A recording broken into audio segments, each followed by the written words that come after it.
খেলোয়াড়দের দৃষ্টিনন্দন শট, ডিফেন্ডারদের কড়া ট্যাকেল আর গোলরক্ষকের অবিশ্বাস্য সেভ। ফুটবল মানেই যেন প্রতি মুহূর্তে উত্তেজনা, নাটক আর অপ্রত্যাশিত ঘটনার ঘন ঘটা। তবে ইতিহাসের পাতায় এমন কিছু ভুতুড়ে গোলও লেখা আছে যা সাধারণ ম্যাচের ফলাফল ছাপিয়ে জন্ম দিয়েছে দীর্ঘস্থায়ী বিতর্কের। এই গোলগুলো প্রমাণ করে ফুটবলের অনিশ্চয়তা আসলে কতটা গভীর। আজ আমরা দেখব ফুটবলের ইতিহাসে আলোড়ন তোলা তেমন কিছু অদ্ভুতরে গোলের আখ্যান, যা স্রেফ কাকতালীয় নাকি নিয়তির লিখন তা নিয়ে আজও চলে জল্পনা কল্পনা। কিসলিংয়ের গোস্ট গোল, বল জালের বাইরে, রেফারি ভেতরে। 2013 সালের অক্টোবর মাস, জার্মান বুন্দেসলিগা, বায়ার লেভারকুসেন এবং হফেনহাইম। বায়ার লেভারকুসের ম্যাচটি 2-0 গোলে জিতলেও সবচেয়ে বেশি আলোচনায় ছিল তাদের দ্বিতীয় গোলটি। এই গোলটি করেন স্টেফান কিসলিং, যা ইতিহাসে গোস্ট গোল বা ভুতুড়ে গোল নামে কুখ্যাতি লাভ করে। ঘটনাটি কি ঘটেছিল? ম্যাচের 66 মিনিটে কর্নার থেকে উড়ে আসা বলে হেড করেন কিসলিং।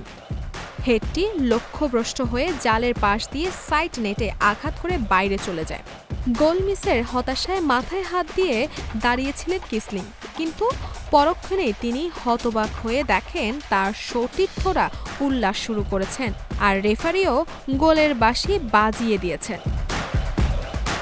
কিসলিং সহ অনেকেই আবিষ্কার করেন বলটি সাইড নেটের ভেতরের দিকে রয়েছে। আসলে হফেনহাইমের জালে তারগুলো পুরনো এবং আলগা থাকায় কিসলিংয়ের হেড জালের পাশ দিয়ে আঘাত করার সময় জালের সুতো ছিঁড়ে যায় এবং বলটি ভৌতিক উপায়ে জালের ভেতরে ঢুকে যায়। এটি স্রেফ একটি অপটিক্যাল ইলিউশন ছিল। বলটি সত্যিকার অর্থে গোল লাইন অতিক্রম না করলেও রেফারি জালে বল দেখে ভুলবশত গোলের সিদ্ধান্ত দেন। রেফারির এই মারাত্মক ভুল সিদ্ধান্ত ম্যাচটিকে ছাড়িয়ে আন্তর্জাতিক শিরোনামে জায়গা করে নেয়। এক বাজে শট যখন সেরা অ্যাসিস্ট। ফুটবল মাঠে বাতাস একটি গুরুত্বপূর্ণ ফ্যাক্ট, তবে বাতাসের দাপটে এমন গোল হতে পারে তা ভাবা কঠিন। 2016 সালে FA কাপের প্রিলিমিনারি রাউন্ডে গুয়েন্সে এবং থেমসোমিডের ম্যাচে তেমনই একটি অদ্ভুত ঘটনা ঘটে। ম্যাচের মাঝখানে থেমসোমিডের মিডফিল্ডার স্কট কিঞ্চ বেশ দূরে থেকে একটি শট নেন, যা ছিল খুবই বাজে এবং পুরোপুরি লক্ষ্যভ্রষ্ট। শটটি গোলবারের দিকে না গিয়ে বরং টাচ লাইনের কাছাকাছি কর্নারে ফ্ল্যাগের দিকে চলে যাচ্ছিল। মনে হচ্ছিল বলটি মাঠের বাইরে চলে যাবে। ঠিক সেই মুহূর্তে প্রচণ্ড এক দমকা হাওয়া সবকিছু পাল্টে দেয়। সেই হাওয়ার ধাক্কায় বলটি মাঠের বাইরে না গিয়ে দিক পরিবর্তন করে অবিশ্বাস্য দ্রুততায় গুয়েন্সের ডি বক্সে ফিরে আসে। হতভম্ব গুয়েন্সের ডিফেন্ডাররা পরিস্থিতি বুঝে ওঠার আগেই থেমসোমিডের একজন খেলোয়াড় সেই অপ্রত্যাশিত বলটিকে হেড করেন, যা পোস্টে লেগে ফিরে আসে। ফিরতি বল রিবাউন্ড থেকে জালে জড়ান জ্যাক মেহুনি। দূরপাল্লার গোল দিতে চাওয়া কিঞ্চের যে শটটি সেকেন্ডের মধ্যেই মাঠের বাইরে চলে যাচ্ছিল, সেটাই বাতাসের সহায়তায় একটি দুর্দান্ত অ্যাসিস্টে পরিণত হলো, যা থেমসোমিডকে এনে দিল জয়। ফুটবল মাঠে দর্শকদের আবেগ উল্লাস সবই স্বাভাবিক, কিন্তু একবার দর্শকদের ছোড়া একটি বস্তু সরাসরি ম্যাচের ভাগ্য বদলে দিয়েছিল।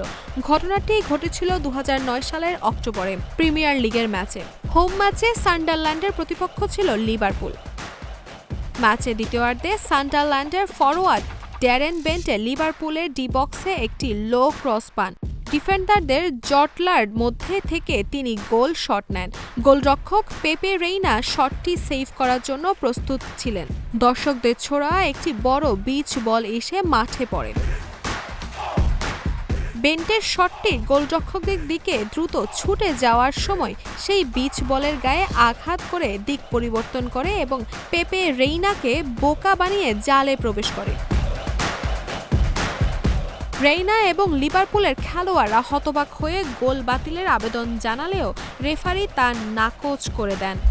নিয়ম অনুযায়ী খেলা চলাকালীন কোনো বহিরাগত বস্তু বলের গতিপথ পরিবর্তন করলে রেফারি খেলা থামিয়ে ড্রপ বলের নির্দেশ দিতে পারেন।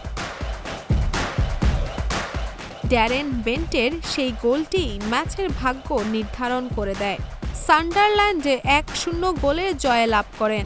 এই গোলগুলো প্রমাণ করে ফুটবল শুধু দক্ষতা আর কৌশলের খেলা নয়, এটি ভাগ্য, পরিস্থিতি আর অপ্রত্যাশিত মুহূর্তের এক সম্মিলিত ক্যানভাস।